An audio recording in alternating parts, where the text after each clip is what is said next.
Peoples party और नून league की लड़ाई वाला ड्रामा अब दोबारा सुन रहे होंगे। बिलावल ने जो है बयान दिया है कि नून लीग के साथ हमारे सियासी इख्तलाफात रहेंगे। दरअसल ये अवाम को दोबारा चूना लगाने के लिए एक तैयारी हो रही है।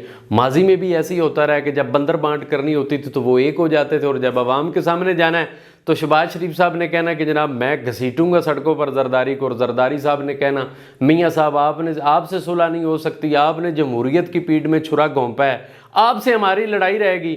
लेकिन जैसे ही मफादात की बात हुई तो आपने देखा कि ये सब एक हो गए। अब स्टोरी ये है कि दोबारा से अब जब ये इलेक्शन में जाएंगे तो ये फिर से यही बयानियां बनाने की कोशिश करेंगे कि नून लीग की पॉलिसियां गलत थी, जमहूरियत के खिलाफ थी, अमरीत का साथ उन्होंने दिया। तो हम कभी उनके साथ नहीं बैठेंगे ताकि वोटर्स को, सपोर्टर को ये बताया जा सके कि नून लीग और पीपल्स पार्टी और है। दरअसल ये वो चूना है जो कई सालों से ये दोनों जमातें लगाती आ रही थी, और लास्ट टाइम इमरान खान की पॉलिसी की वजह से ये बड़ी बुरी तरह एक्सपोज हुए जब इन्होंने इत्तेहाद की और गवर्नमेंट बनाई। बिलावल जो है वो आए इंटर्नशिप पर, वज़ीर ख़ारजा, उन्होंने मुख्तलिफ ममालिक का दौरा, उनका जहाज़ नहीं रुका पूरा एक साल, कभी किसी कंट्री कभी किसी कंट्री। लेकिन आपने नहीं देखा कि किसी भी कंट्री का सरबराह आपके मुल्क में आया हो या उसने आकर दौरा ही किया हो। आप उनके दौरों की इंपॉर्टेंस का अंदाज़ा यहाँ से लगा लें। दरअसल वो उनकी ट्रेनिंग थी जो जरदारी साहब करना चाह रहे थे, सबका गवर्नमेंट यानी जो इस वक्त एग्जिस्ट कर रही है उसके दौर में। ये बिलावल साहब की इंटर्नशिप कामयाबी से मुकम्मल हुई है। जिन ममालिक का उन्होंने दौरा करना था, अमेरिका का दौरा किया, वहाँ पर उन्होंने बातचीत की और अपनी राह हमवार की।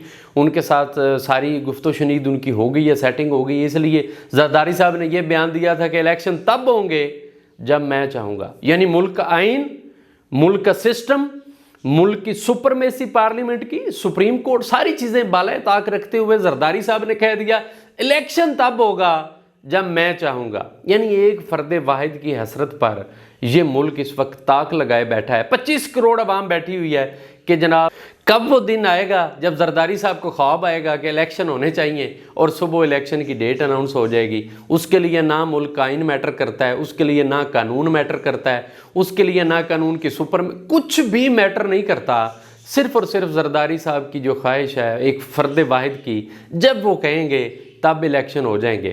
और अब जो बयानियां लेकर जाएंगे वो कहेंगे कि जी पीपल्स पार्टी और नून लीग आपस में फिर लड़ पड़े हैं, इनका मिलाप गैर फितरी था। सबसे अहम बात जो ये है वो ये देखनी है कि इस बार क्या अवाम ये चूना कबूल कर लेंगे? क्या अवाम को दोबारा से चूना लगाया जाएगा?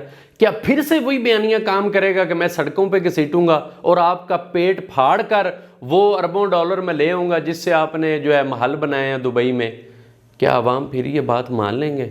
मेरा ख्याल है बहुत मुश्किल है, क्योंकि जिस दौर से हम गुजर रहे हैं, सुबह से शाम नहीं होती और एक ख़बर को 4 रंग देकर पेश कर दिया जाता है और हर बंदा अपना नुक्ता नज़र बयान कर रहा है। कुछ लोग लिख कर, कुछ लोग मेरी तरह बोल कर, और कुछ लोग जो हैं वो तबसरा करके। तो मेरा ख्याल है कि मौजूदा हालात में शायद पीपल्स पार्टी का ये चूरन ना बिक सके, और मरीम नवाज़ जिनकी असल परेशानी बयानियाँ वाली है कि उनके पास बयानियाँ नहीं है, शायद उनको भी इस दफ़ा मुश्किल हालात का सामना करना पड़ेगा। अपना बहुत सा ख्याल रखिएगा। अल्लाह हाफिज़ व नासिर।